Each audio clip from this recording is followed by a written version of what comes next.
새 노래로 여호와께 노래하라. 온 땅이여 여호와께 노래할지어다. 여호와께 노래하여 그의 이름을 송축하며 그의 구원을 날마다 전파할지어다. 은혜가 충만하신 하나님, 십자가 사랑으로 우리를 구원하여 주신 주님의 사랑을 찬송합니다.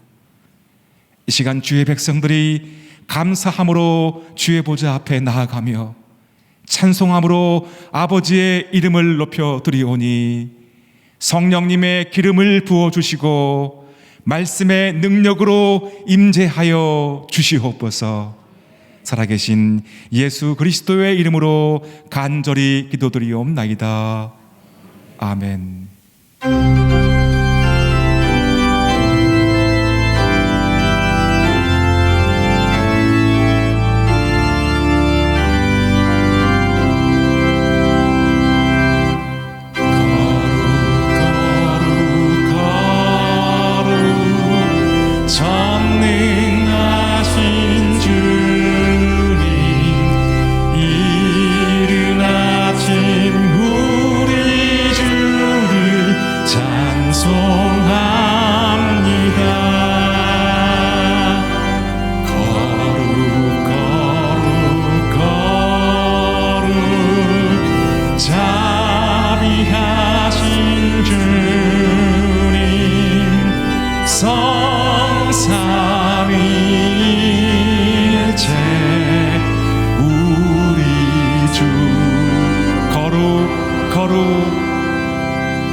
하나님께 감사와 찬송의 박수리며 나아가도록 하시겠습니다.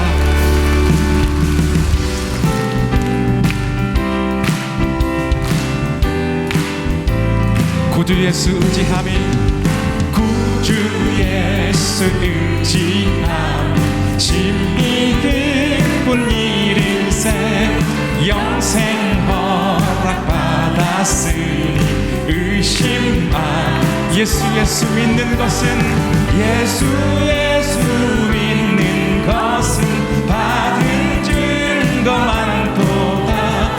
예수 귀한 예수 믿음 더욱 주소서.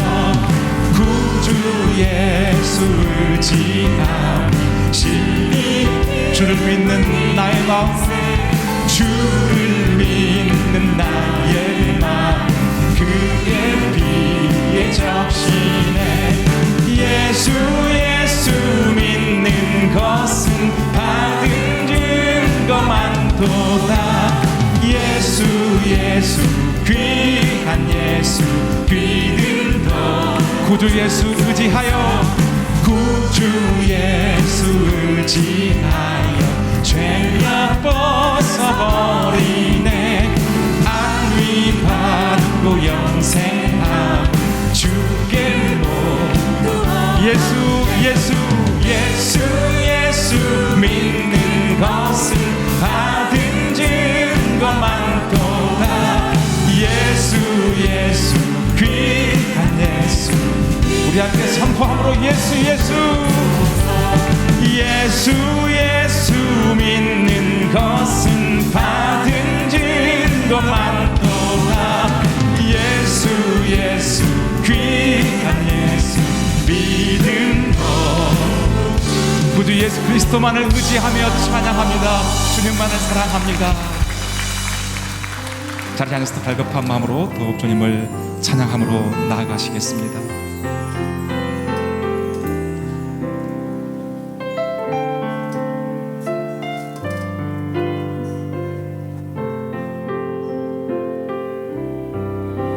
주 예수보다 더 귀한 것은 없네. 이 세상 부귀와 바꿀 수 없네. 형 죽은 내 대신 돌아가신 그 놀라운 사랑 있지. 세상 즐거움 세상 즐거움 다 버리고 세상 자랑 다 버렸네. 주 예수보다 더 귀한 것은 없네. 예수밖에는. 주님 앞에 우리의 마음을 다하여 세상 즐거움 다 버리고 세상 즐거움 다 버리고 세상 자랑 다 버렸네. 주 예수보다 더 귀한 것은 없네. 예수밖에는 없네.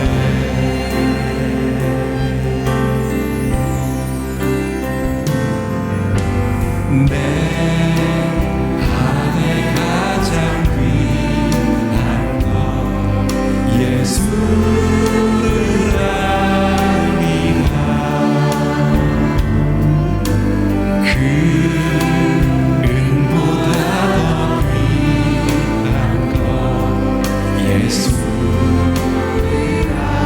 세상 지식보다 귀한 것 세상 지식보다 귀한 것 예수를 아니라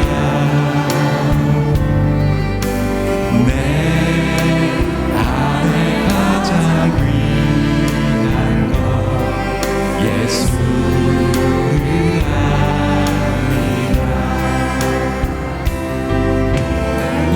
예수의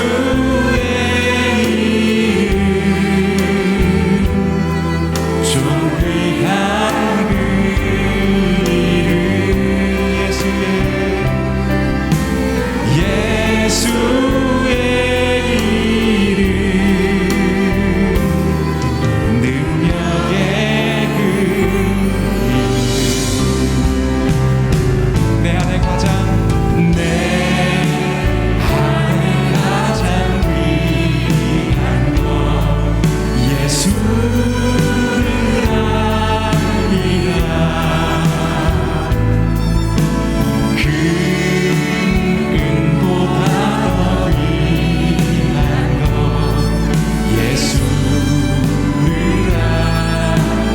세상 지식보다 세상 지식보다 위한 것 예수를 압니다. 내 안에 가장 귀한 것 예수를 예수의 이름 예수의 이름 존귀한 그 이름 예수의 이름 주님 앞에 두 손 높여들고 예수의 이름을 찬양함으로 나아갑니다. 예수의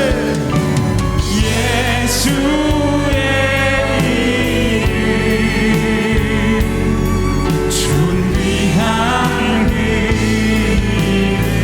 예수의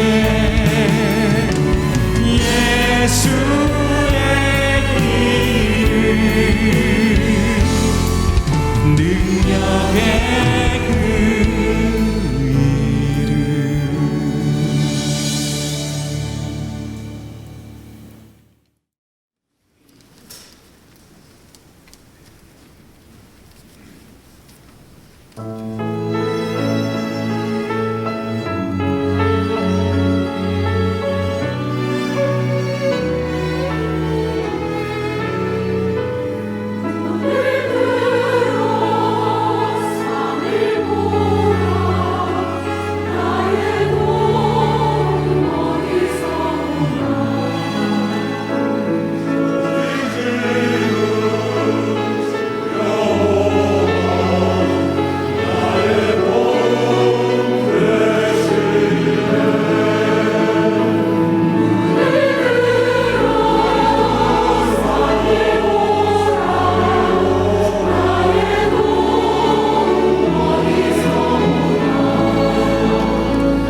일요주일 일부 예배 오신 성도 여러분 주의 이름으로 환영합니다.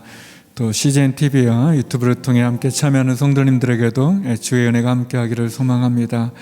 우리 좌우의 분들하고 서로 인사하면 좋을 것 같습니다. 세상의 소금과 빛으로 사십시오. 세상의 소금과 빛으로 사십시오.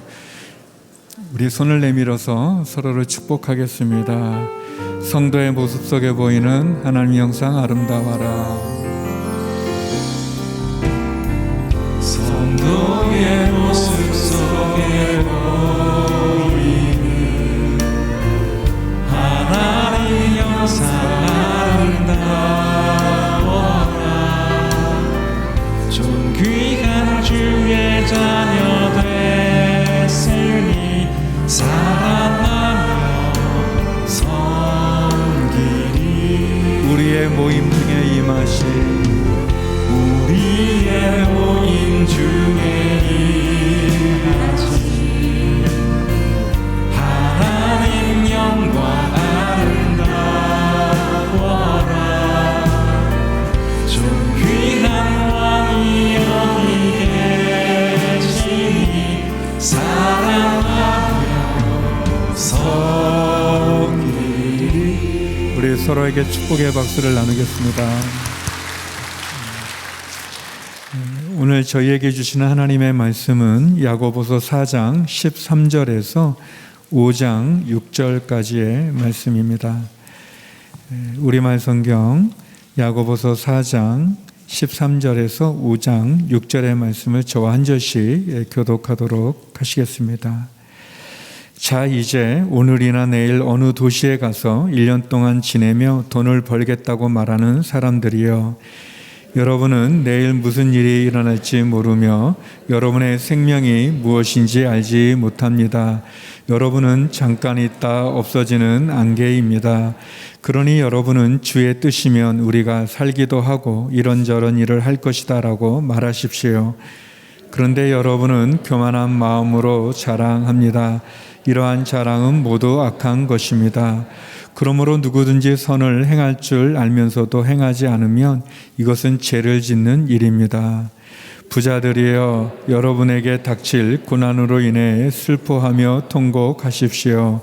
여러분의 재물은 썩었고 여러분의 옷은 좀 먹었습니다. 여러분의 금과 은은 녹슬어 여러분에게 증거가 될 것이며 불처럼 여러분의 삶을 삼켜버릴 것입니다. 여러분은 마지막 날에도 재물을 쌓았습니다. 보십시오. 여러분이 밭을 가는 일꾼들에게 지불하지 않은 품삯이 소리를 지르며 추수하는 사람들의 울부짖는 소리가 만군의 주의 귀에 들렸습니다. 여러분은 땅에서 사치하며 잘 살았습니다. 여러분은 도살의 날에 여러분의 마음을 살찌웠습니다. 6절 같이 읽겠습니다. 여러분은 의로운 사람을 정죄하고 죽였습니다. 그러나 그는 여러분에게 대항하지 않았습니다. 아멘. 야고보 사도는 유대 그리스도인들 가운데 흩어져 시험 가운데 있는 이들을 향해서 이 서신을 썼습니다. 그들은 핍박 가운데 흩어져 있고 또 삶의 터전을 떠나 흩어졌기에 가난해졌고 또 그 가난 가운데 여러 가지 분열이라는 시험도 경험하고 있었습니다. 이렇게 가난이라는 시험 속에서 갈등하는 성도들을 격려함과 동시에 정반대로 부함이라는 시험 속에서 죄를 짓고 있는 이들을 향해서도 교훈을 전하고 있습니다. 로마 제국 시대 그 사회에서 대부분의 부는 상업과 농업을 통해서 이루어졌습니다. 상업은 로마 제국의 여러 도시들을 다니며 장사를 하는 것이었고, 농업은 땅을 많이 가진 대지주들이 소작농들의 수고를 통해 부를 얻는 것이었습니다. 로마 제국에 대한 문헌들이 대개 도시의 모습에만 집중되어 있기 때문에 사람들이 농업 사회에 대해서는 잘 알려져 있지 않습니다. 그러나 당시 로마 제국 시대에 10% 정도만 도시화가 이루어졌고 나머지 90%는 농업 사회였고 여전히 봉건 사회였습니다. 봉건 사회는 중세 시대만 있었던 것이 아닙니다. 소수의 부유한 귀족 지주들에게 이득이 돌아가는 매우 불의한 구조였습니다. 여러 도시들을 돌아다니는 이러한 상인들보다는 많은 소작농들을 통해 부를 축적하는 귀족들이 훨씬 더 불의를 행하는 그러한 시대였던 것입니다. 이러한 사회 구조를 배경으로 당시 사회에서 부를 주로 얻는 상인과 지주를 향해 야고보 사도는 교훈하고 있는 것입니다. 4장 13절에 17절은 상인들에게 주어지는 교훈이고 5장 1절에서 6절은 대지주들에게 주어지는 교훈입니다. 앞부분에 나오는 상인은 믿는 그리스도인들이 주류인 것으로 해석이 됩니다. 야고보는 그들을 부자라고 부르는 것조차 조심스럽게 피합니다.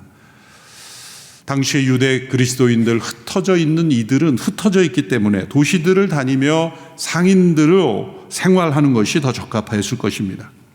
그리고 실제 도시를 다니며 그렇게 장사를 하며 많은 돈을 벌어 부자가 된다는 것 자체는 매우 힘든 일이었을 겁니다. 그래서 앞부분에는 이 부자라는 단어가 나오지는 않습니다. 또 15절에 보면 주의 뜻이라는 단어가 사용된 것을 보면 믿는 그리스도인들을 대상으로 권면한다고 해석이 되는 것입니다. 이제 5장 1절에서 6절 뒷부분에 나오는 대주지들에 대해서는 부자들이여 라고 하면서 심한 책망을 합니다. 이들은 불신자들이었고 이들 가운데는 악한 이들이 있었습니다. 이들의 착취로 인하여 매우 가난한 사람들이 더욱 가난하게 시달리게 되었기 때문입니다. 당시 초대교회 성도들 중에 상당수의 많은 숫자가 노예 신분이었고 또 이들의 착취로 인하여 고통받고 있었습니다. 그러므로 이들의 이 불의한 행동은 결국 교회에 대한 핍박과 압력이 되기도 하였던 것입니다. 야고보는 그들에게는 어떤 권면보다는 정죄와 멸망을 선언하고 있습니다.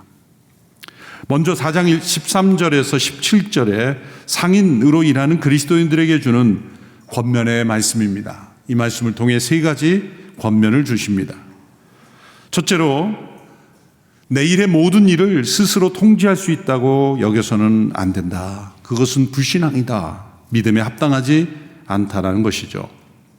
13절의 내용을 보십시오. 자, 이제 오늘이나 내일 어느 도시에 가서 1년 동안 지내며 돈을 벌겠다고 말하는 사람들이요. 이 말 자체는 문제가 없습니다. 열심히 일하는 상인들의 일상을 말해주는 것 뿐입니다. 이러한 사업 계획을 세우는 것 자체는 전혀의 문제가 아닙니다. 이것 자체를 정죄하는 것이 아니죠. 오늘이나 내일 어느 도시에 가서 때로 1년, 2년, 반년 다니며 돈을 벌겠다. 이것은 문제가 아니죠. 문제는 자신의 운명의 주인이라고 여기는 생각을 지적하는 것입니다.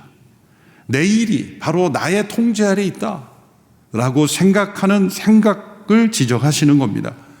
하나님의 뜻과 계획은 포함되어 있지 않는, 하나님의 도우심 없이도 자신의 미래를 계획하고 살아갈 수 있다고 생각하는 것을 지적하는 것입니다. 야고보 사도는 분명 잠언 27장 1절의 말씀을 기억하며 이 글을 썼을 겁니다.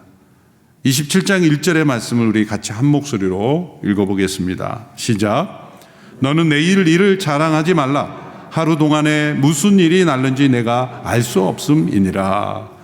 내일은 나에게 보장된 일이 아니다. 하나님께서 허락해 주셔야만 나에게 내일이 오는 것이다.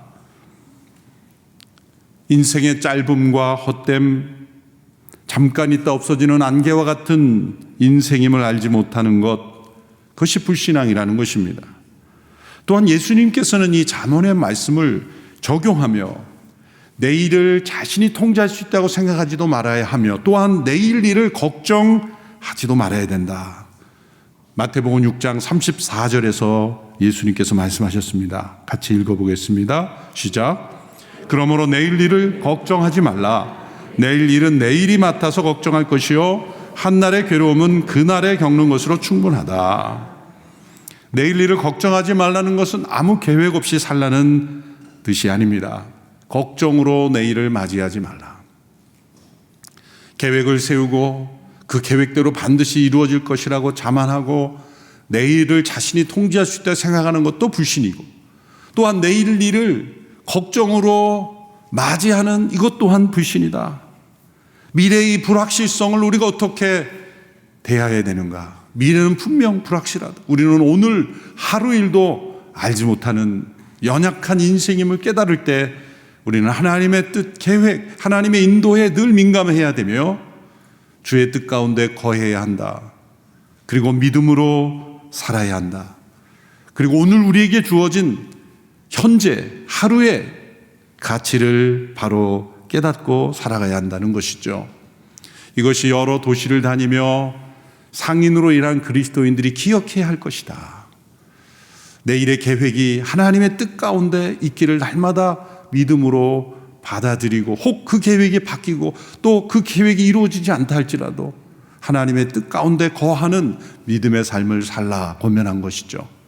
두 번째 교훈은 허탄한 자랑이 사업의 목적이 되어서는 안 된다는 교훈입니다. 4장 16절의 말씀을 함께 읽겠습니다. 시작.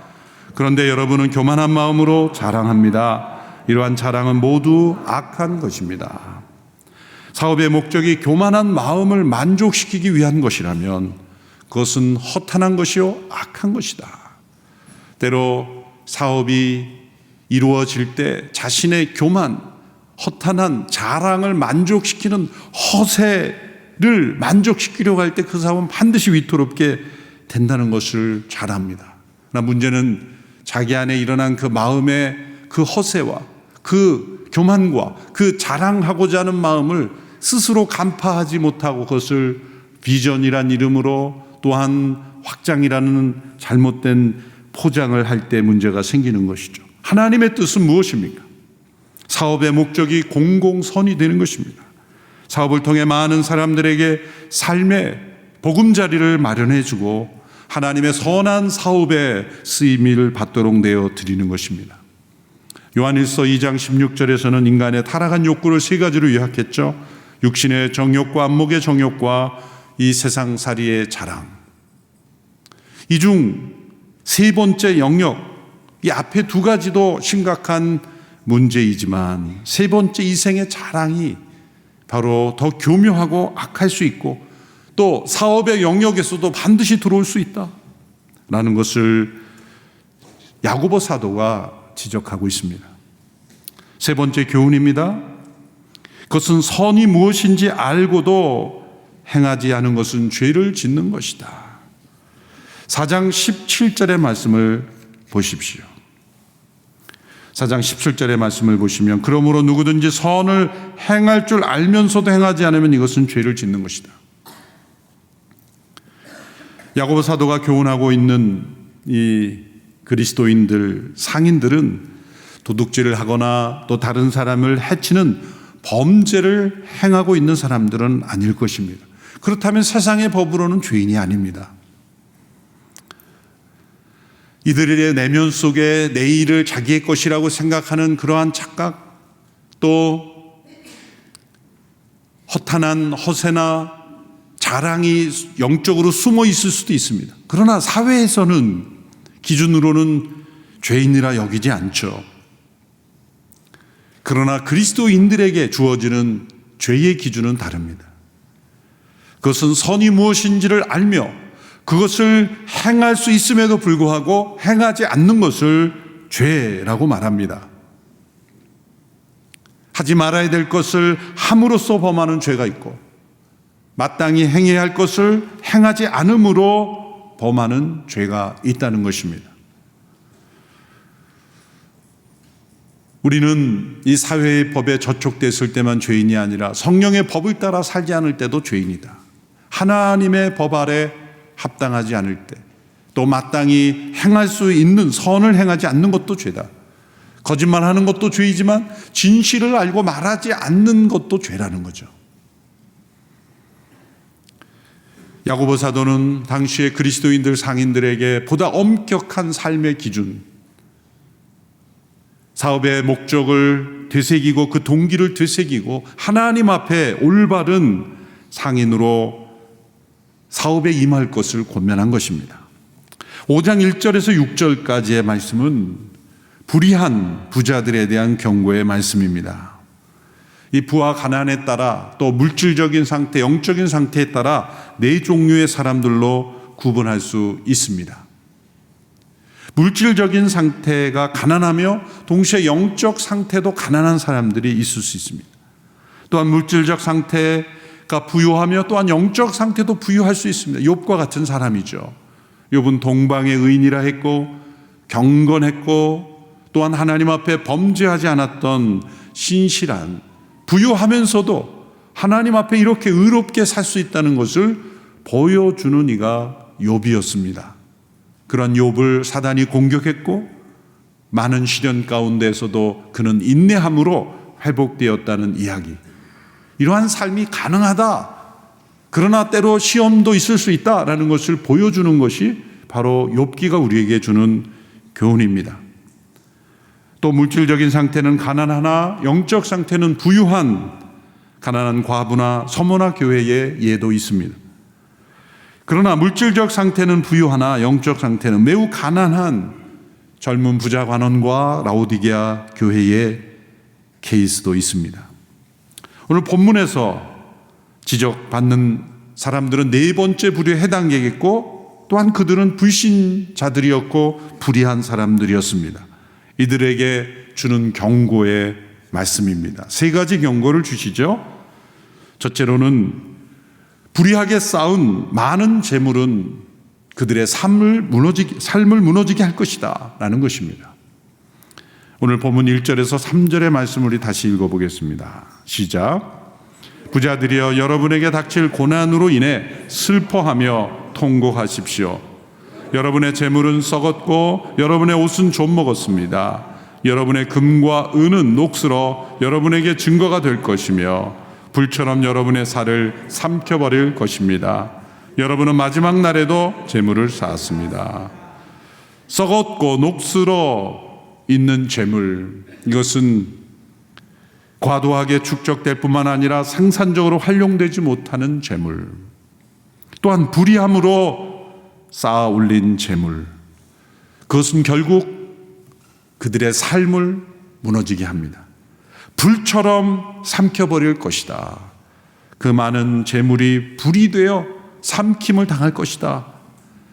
마지막 심판날에 불의한 삶의 증거가 되어서 정죄의 근거가 될 것이다 라는 무서운 경고의 말씀입니다. 둘째로 그들 가운데 있었던 일들을 지적합니다. 정당한 품삯을 지불하지 않는 불의에 대하여 하나님의 공의로운 개입이 있을 것이다.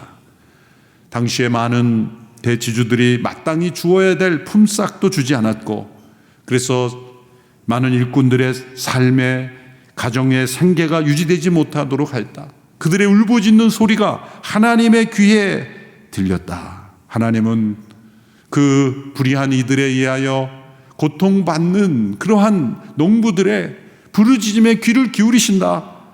귀를 기울이시고 들으시고 하나님은 판단하실 것이라는 겁니다. 예레미야 17장 11절의 말씀도 함께 읽어보겠습니다. 시작.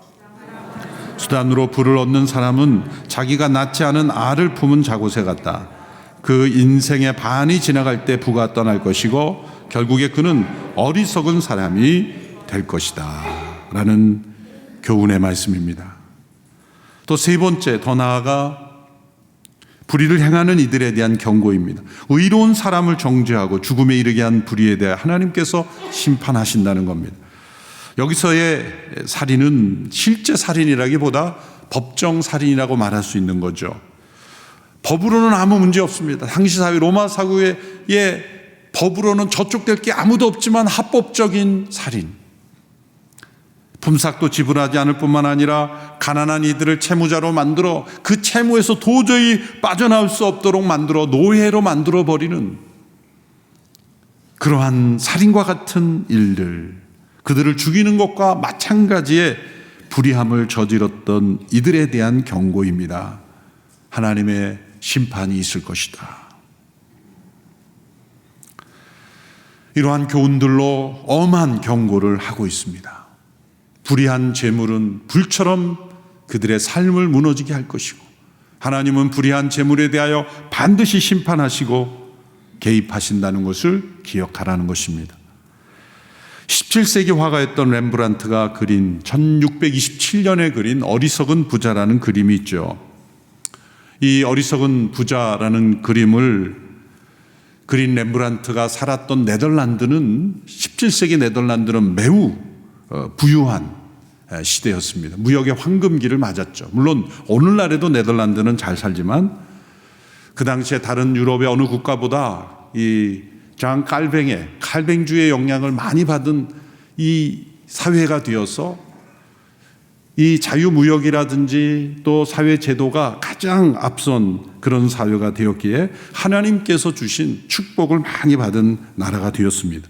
그러나 물질적인 번영을 누릴수록 큰 딜레마에 빠졌죠. 술집들이 늘어나고 퇴폐 향락도 함께 늘어나기 때문이죠. 그리고 어리석은 부자들이 많이 일어났다는 것이죠. 그래서 렘브란트가 당시에 18세에 아주 젊은 때 의식을 가지고 이 그림을 그린 겁니다. 예수님의 말씀에 기초하여서 이 부자의 방 안에 보면 온갖 돈자루 서류들이 가득합니다. 그러나 이 부자의 얼굴은 매우 어둡습니다. 그런데 렘브란트가 18세 이 그림을 그렸는데 그가 30대가 넘어서 유명한 화가가 됩니다. 그리고 그도 부자가 되었습니다. 사치품을 모으게 되었고 정숙하지 못한 아내를 만나게 되었고 허랑방탕한 삶을 살게 되었습니다. 결국 그는 36세 때 파산하게 됩니다. 그리고 불행한 인생을 겪게 됩니다. 자녀 중 6명 중 5명이 죽게 되고 매우 가난 속에 허덕이는 삶을 살게 되죠. 18세에 그가 이 그림을 그렸던 때는 매우 의식이 있고 총명했던 신앙 속에 그렸던 그림일 겁니다. 그러나 36세 그가 파산하게 되는 걸 보면 때로 우리가 불의한 부유함을 비판하고 정죄하고 어떻게 그럴 수 있느냐라고 외쳤던 이들조차도 정작 부유함이 찾아오게 되면 그 시험을 이기기 어렵다는 거죠. 다른 사람을 비판하기는 쉽지만 정작 자신에게 그 부유함이 찾아올 때는 그 시험 이기기가 어렵다는 것을 보여주는 겁니다. 가난을 통한 시험이 이기기 어렵습니까? 부함을 통한 시험이 이기기 어렵겠습니까? 대개 가난을 통한 부함이 이기기 어렵다고, 시험이 이기기 어렵다고 생각했지만 아닙니다. 가난을 통한 시험은 어렵고 힘든 것뿐입니다. 그러나 부함을 통한 시험은 더 교묘하고 더 많은 이들을 고난 가운데 처하게 할 수 있고 또한 자기 자신의 삶 또한 망가뜨릴 수 있는 무서운 시험입니다. 대한민국이 가난을 통한 시험은 이겼습니다. 그러나 부함을 통한 시험에서 지고 있는 것이죠. 부유함을 통한 시험이 훨씬 더 이기기가 어려운 것이죠. 하나님의 관심은 부 그 자체가 아닙니다. 부 그 자체는 선하지도 악하지도 않은 중립적인 거죠. 하나님의 관심은 그 부에 대한 우리의 태도, 그것을 어떻게 모으고 어떻게 사용하고 그것에 대해 어떤 마음을 가지고 있는가, 하나님께서는 그것을 주목하시는 겁니다. 하나님께서는 부자가 되는 것을 반대하시는 것이 아니라 부를 통한 시험에 짐으로 불의한 부자가 되는 것을 반대하시는 것이고 욥과 같이 경건하고 의로운 부자가 되기를 하나님은 바라시고 하나님의 선한 일에 쓰임받게 되기를 원하시는 겁니다. 욥이 이렇게 고백했습니다. 욥기 31장 24절, 25절, 28절의 말씀을 우리 같이 읽어보겠습니다. 시작. 내가 금을 신뢰했다면 순금에게 너는 나의 의지하는 것이다 라고 말했다면 내가 내 많은 재물 때문에 내 손으로 많이 얻었다고 기뻐했다면 이런 것도 심판받아 마땅한 죄다. 내가 높이 계신 하나님을 부인한 것이기 때문이다. 욥의 고백입니다. 시험 가운데 나는 금이 많았지만 금을 의지하지 않았다. 만약 그렇다면 나는 심판받아 마땅한 것이다. 그것은 하나님을 부인한 것이기 때문이다. 우리에게 주시는 교훈은 무엇입니까? 불의한 재물을 쌓으려 하지 말고 또한 덧없는 재물에 소망을 두지 말고 하나님께 소망을 두라. 디모데전서 6장 17절에서 19절의 말씀이죠. 우리 같이 읽어보겠습니다. 시작.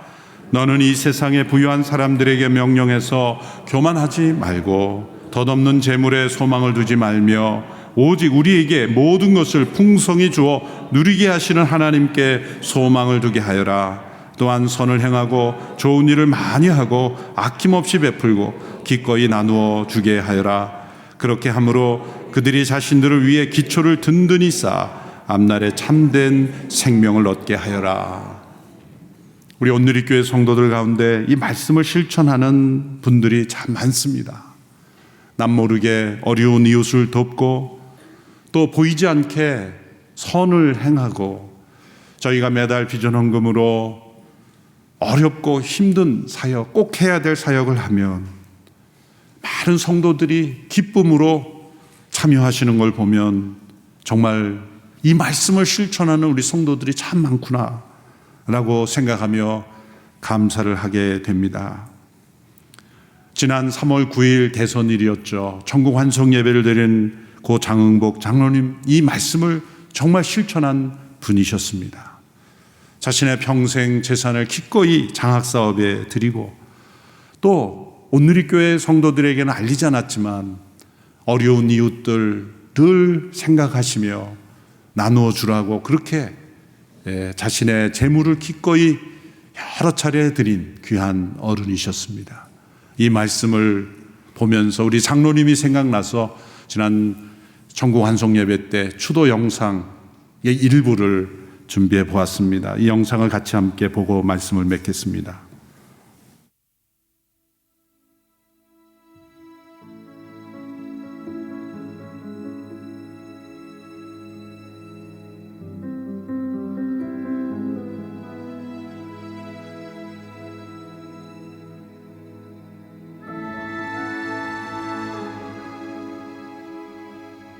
할머니가 초대 기독교인이지. 그리고 우리 부모님 계시고 나 아들, 손자, 증손자 7대가 기독교인 가정이고 부산에서 내 친구를 만났는데 이 사람 소식을 전해줬지. 그래서 결혼을 53년도 3, 4월 달인가 했는데 정말로 아무것도 없지. 전부 옷 입어서. 옆에 집은 세탁소고, 그러니까 병원이 아니고 학급방이야. 학급방인데 거기서 병원을 시작했어요. 그때는 환자가 오면 보고 안 오면 안 보지 문을 닫고 하는 시간은 없어. 밤중에 와서요. 두드리고 문 두들겨서 딱 유리창 깨놔요. 유리창을 깨나. 빨리 안 열어준다고. 근데 밤에 오는 사람 치고 돈까지 오는 사람 없어. 아이들이 잘 자나 하고서 아래층에 내려왔다가 보니까 연탄가스로 쓰러져 있는 걸 보시고서 저를 깨우셨는데 일어나 보려고 했더니 몸이 잘 가누어지지 않는 거예요. 그리고 머리가 굉장히 아팠고 그래서 그 비타민 C라고 그때 김치국물 주셨어요.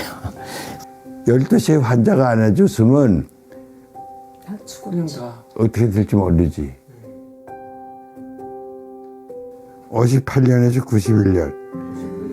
내가 병원 하면서 65세까지만 해야지 하고 근데 65세까지는 정말로 하루 온양원천에 같이 재워줘서 온 것밖에 없어.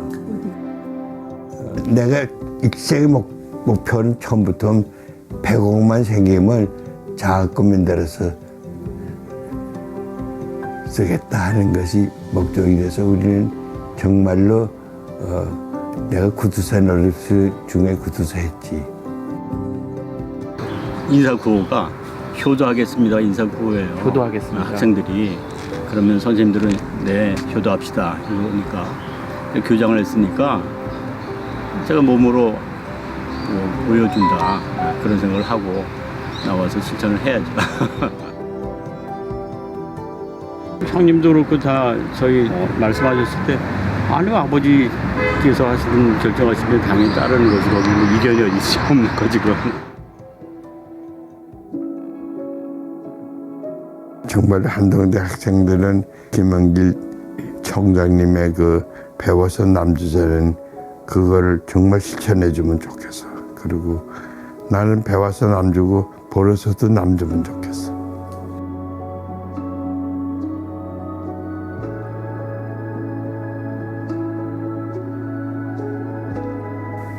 우리 온누리교회에서 독거노인도 있고 장애인도 있고 제일 불우한 가족에서 3번 했는데 그걸 앞으로 계속 하려고 생각하고 있어요.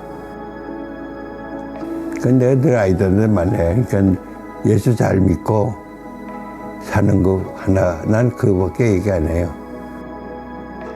우리는 정말로 하나님의 축복만 받고 갚지 못해서 그저 만분의 하나 갚는 몰라.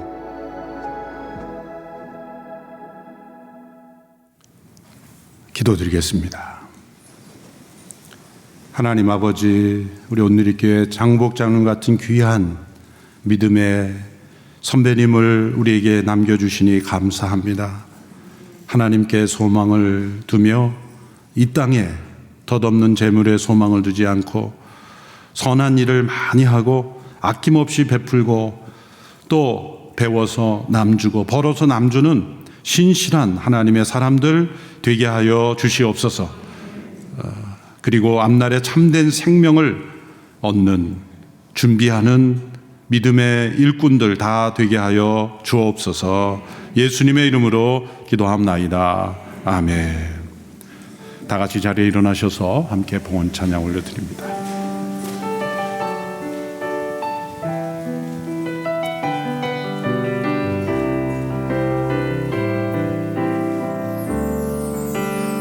이 땅의 한마음을 보소서.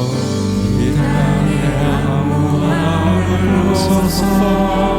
하늘의 하나님 긍휼을 베푸시는 주여, 우리의 죄악 용서하소서.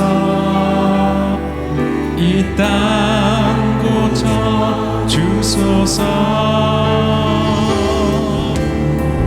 이제 우리 모두 하나 되어 이 땅에 무너진 기초를 다시 쌓되 우리의 우상들을 태우신 성령의 불 임하소서. 부흥의 불길 타오르게 하소서. 진리의 말씀 이 땅 새롭게 하소서. 은혜의 강물 흐르게 하소서. 성령의 바람 이제 불어와 보호주의 영광 가득한 새날 주소서. 보호주님 나라 이 땅에 임하소서. 부흥의 불길 타오르게 하소서. 진리의 말씀 이 땅 새롭게 하소서. 은혜의 강물 흐르게 하소서. 성령의 바람 이제 불어와 보호주의 영광 가득한 새날 주소서. 보호주님 나라 이 땅에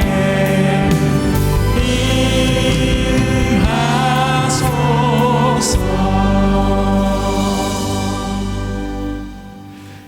거룩하신 아버지 하나님, 우리가 가난의 시험은 통과했지만 부유함의 시험을 이길 수 있는 그런 저희들 대한민국 되게 하여 주시옵소서.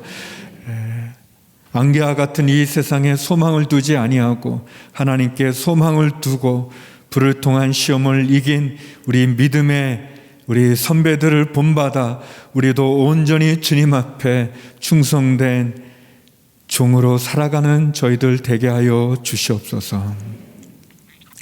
이제는 우리 주 예수 그리스도의 은혜와 아버지 하나님의 크신 사랑과 성령의 교통하심이 주께서 허락하신 그 불을 통한 시험을 통과하여 승리하기를 소망하는 머리 숙인 주의 성도님들 가운데, 그리고 CGN TV 가운데, 선교사님들 가운데, 고통받는 우크라이나 땅 가운데 이제로부터 영원히 함께 없기를 간절히 축원하옵나이다.